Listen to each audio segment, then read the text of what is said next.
Hello everyone, welcome back to Mr. Lee's Math Class Videos. I'm Mr. Lee. We're going to wrap up section 9.3 and unit 1 in this video by dealing with temperature and the word problems that are associated with this section. So temperature, these are conversions to and from Fahrenheit, between Fahrenheit and Celsius. Fahrenheit is the customary system, it's the standard unit that we use in the United States for temperature, and Celsius is used most other places. Not everywhere, but most. So this equation, generally speaking, if you're solving for Fahrenheit from Celsius, you multiply the number of Celsius by 9/5. 9/5, if you're going to put it as a decimal place, is also 1.8 is appropriate. It's the only one that goes to a decimal, and then plus 32. So if you have Celsius and you're going to Fahrenheit, you would use this. If you have Fahrenheit and you want to go to Celsius, it would be like solving this equation for C. So you subtract the 32 and then to multiply by the reciprocal, 5/9. So you can plug it in here. There's not a nice decimal conversion for 5/9 because it's a repeating decimal. So you're kind of out of luck there. Just make sure to put whatever you put for Fahrenheit in parentheses and it'll be fine. I suggest also, it doesn't hurt to put 5/9 in parentheses, but the 9/5 can become 1.8. So let's make the following conversions. We'll do 1 Celsius to Fahrenheit and 1 Fahrenheit to Celsius. So -5 degrees Celsius converted to Fahrenheit. So if we have the Celsius, we're going to Fahrenheit. We want to use this one on the left. So Fahrenheit equals 9/5 times -5 plus 32. You may not need a calculator for this because you might notice that the 5s will cancel, but it doesn't hurt to put it in your calculator. So I'll take 9 divided by 5 times -5, which is -9 plus 32. And if you type this all in, this is 23 degrees Celsius. Now, maybe you do or don't know, or 23 degrees Celsius, what am I doing? Fahrenheit. We're solving for Fahrenheit. If you didn't know or do know, 23 degrees, Fahrenheit is cold, and we understand the freezing point of water is really how Celsius is defined. 0 degrees Celsius is the freezing point of water. In the standard system, that's 32 degrees, which is why this conversion is the way it is. Generally speaking, if you're below 0 in Celsius, you're below 32 degrees, but you could still be positive in Fahrenheit, and vice versa. If you're above freezing point in Celsius, positive Celsius will be above 32 degrees. So again, if you're given Celsius and going to Fahrenheit, you'll use this equation.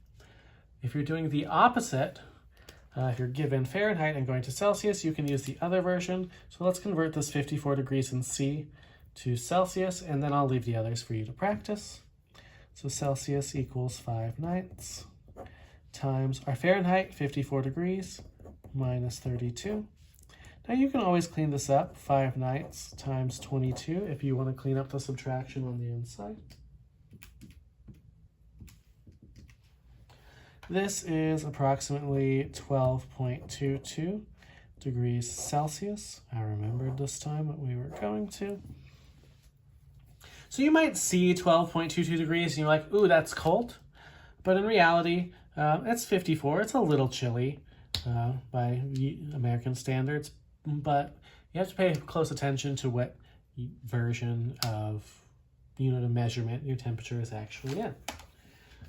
So let's talk about possible applications. We said converting or applying medicine to people, or possibly dealing with weights. So we'll do one of A or B and then look at C because they're very similar. So, and the design is for you to practice one of them. The prescribed dosage of a drug in milligram is 10 milligrams per kilogram of body weight of the patient. How many 100 milligram tablets a day should a person be given if they weigh 187 pounds? So to solve this, I like to think of, we can start with what we've got, or we can start with the person's weight and convert it back to how much of a medicine they should get. So I think we'll start with weight here. So the person weighs 187 pounds for 1 person. You don't really need the 1 person there. You could just put it over 1, but this works fine. Now we know that it's kilograms and milligrams, so I need to convert their weight to kilograms using our previous data. So our previous data suggested that in other sections, in the previous video, 1 pound is about 0.45 kilograms. So I know I need to cancel pounds. 1 pound is about 0.45 kilograms. That'll get me kilograms per person. So I'm going to do this first to see how much the person weighs in kilograms. 187 times 0.45. This is 84.15 kilograms.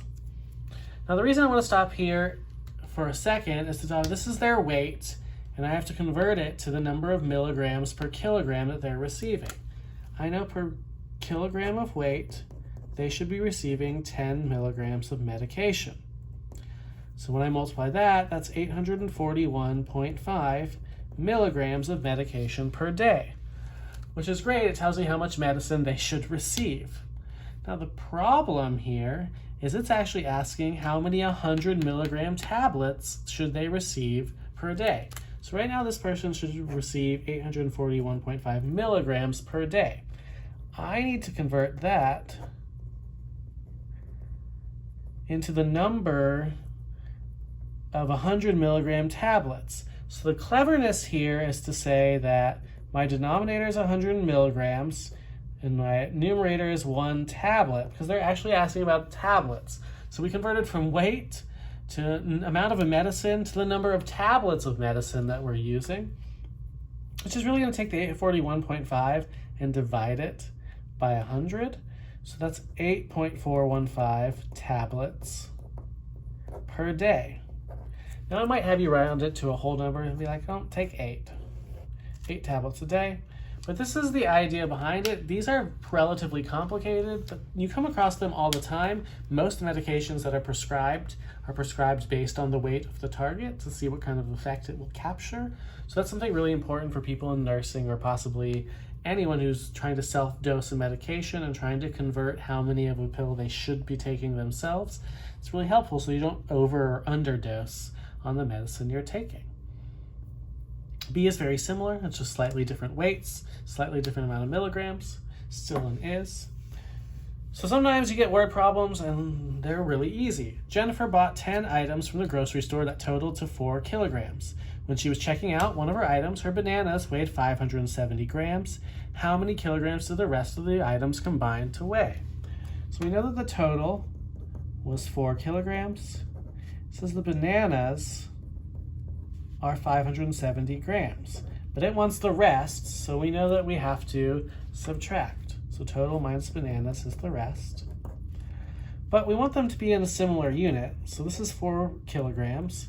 570 grams converted to kilograms would be dividing by 1,000, so this is 0.57 kilograms, to leave you with the other 3.43 kilograms of weight between the other 9 items. So this one isn't too bad, but it has an embedded transfer of unit in the middle. But that's all there is for 9.3 and all we've got for Unit 1.